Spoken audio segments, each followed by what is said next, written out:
Hey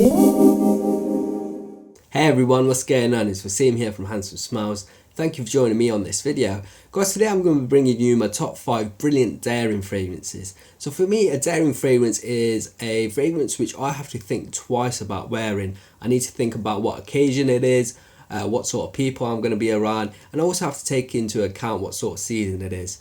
For me, a daring fragrance, a brilliant daring fragrance, is a fragrance which has a daring quality to it, but it's very enjoyable to wear, and it's a scent which I feel makes me smell better. There's a whole lot of daring fragrances out there which I truly admire for their artistic value. However, I wouldn't necessarily wear them or enjoy wearing them. The 5 that I've picked today are daring fragrances, but which are, in my opinion, all brilliant, and all 5 I really do enjoy wearing in certain situations and occasions.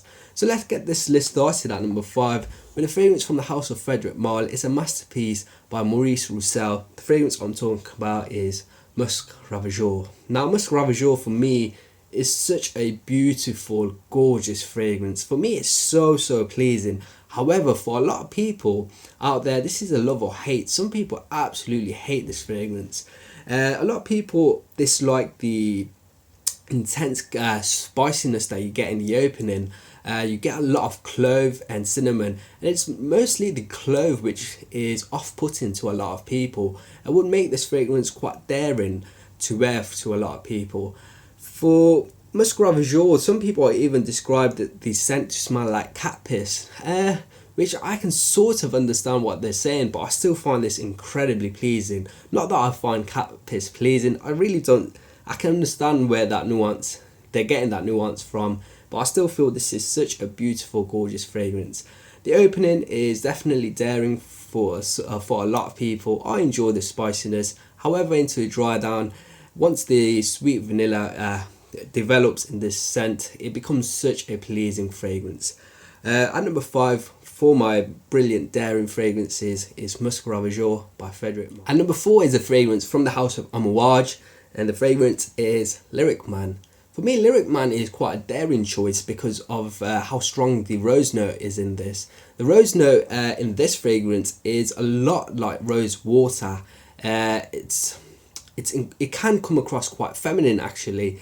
For me, Lalique Man, the best way to describe Lalique Man for me would be, imagine yourself having a warm, hot bath filled with hundreds and hundreds of rose petals. It's a very soapy, fresh rose scent with a lot of citrus, especially lime and bergamot, guys. For me, Lalique Man is a beautiful rose scent, but it is definitely daring. The projection and longevity on this are excellent. I definitely wouldn't wear this too much at work, especially if I'm around other people. And I wouldn't really wear this on a night out if I'm going out with my friends, because I feel this fragrance does come across a little bit feminine. But for me, I really do enjoy wearing this one, but I have to save it for certain situations. That's Lalique Man from the house of Amouage. And number 3 is a fragrance from the house of Amouage again. This fragrance is Interlude Man. Interlude Man is known as the Blue Beast. One reason why it's called the Blue Beast is because of the bottle presentation. It's a beautiful blue bottle, definitely one I wish I had in my collection. And the other reason why it's called the Blue Beast is because how strong this fragrance is. The projection and longevity on this are out of this world. One of the strongest fragrances in my collection, and one of the strongest fragrances I've worn. In Amouage's Interlude Man is definitely daring in the fact that I need to think about what sort of situation I'm going to be in and what sort of people I'm going to be around. Interlude Man for me is a fragrance which I could only see myself wearing on a very cold winter night. I can't imagine wearing this in any other season apart from winter, and it definitely has to be in the night time, guys, and it has to be incredibly cold as well, because that's when this fragrance really shines. This fragrance I would only really wear on a specific night out, when I'm around specific people who know what that I'm into this fragrance game and know that I would probably wear something quite daring and out there some days.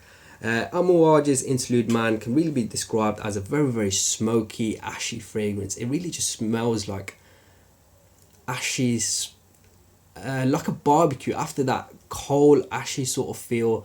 It really has that feeling. but it is definitely a fragrance which gets you noticed. I've been complimented on this fragrance. I'm not sure if I was complimented because I was smelling nice or if I was complimented because they could actually smell me. But it's definitely a daring choice. If you want to get noticed, then this is one you definitely have to check out. That's Amouage's Interlude Man, one of the most complex fragrances in my collection as well. And number 2 is a fragrance from the house of Nasomatto, and this is Black Afgano. Black Afgano, guys, contains the note of cannabis, which makes it a daring choice straight away, actually. So you get notes of cannabis in this, you get some greenness, and you also get some oud and some resins. Black Afgano is again a beastly fragrance. I definitely get noticed a lot when I'm wearing this. The projection and longevity are outstanding, both beastly. Black Afgano can really be described as a very smoky green, slightly mossy scent. It's definitely very grassy green, and has a noticeable oud woodiness in the dry down. A beautiful, gorgeous fragrance. Also has a bit of sweetness, which I feel is a rose note. It's not official note by Nasomatto for Black Afgano, but I definitely do pick up a distinct rose in the mid of this fragrance. A gorgeous scent. I absolutely enjoy wearing this a lot. I really feel like this could be my signature fragrance. Actually, it's definitely in the colder weather, but it's an expensive fragrance, so I don't have the full bottle and I can't really wear this every single day, but it's a gorgeous fragrance. I really wish this would be my signature fragrance, because this is a sort of fragrance I want people to know me by. A gorgeous fragrance, very smoky, very green and slightly woody as well. A gorgeous scent, Black Afgano by Nasomatto. And at number 1, a brilliant daring choice for me is Encre Noire. Guys, Encre Noire is a gorgeous vetiver fragrance. It's dry, it's smoky, it comes across quite wet as well. It's like walking through a dark, damp forest, and in the distance someone is burning something. It definitely gives off that sort of vibe. It has on my skin excellent longevity, projection being excellent as well. A beautiful choice, definitely in the fall and winter. I also wear this in the spring, because springs in the UK can be slightly cooler.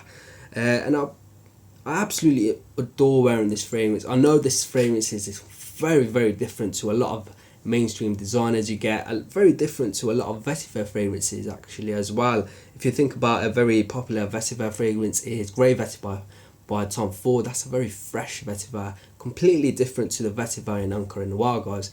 Encre Noire, the vetiver is very earthy, very dry and very smoky. A gorgeous fragrance. I love wearing this at work, even though it's such a daring choice. I just love how this fragrance makes me feel, and I want people to know me in regards to this fragrance. I feel it just projects a certain feeling which I want to invoke in my personality and in my character. A brilliant choice, a brilliant daring fragrance. That's Encre Noire by Lalique. So there you have it, guys. That's my top 5 brilliant daring fragrances. I hope you enjoyed this list, guys. If you have any daring fragrances which you enjoy wearing, then please do comment below, guys. Until next time, see you later.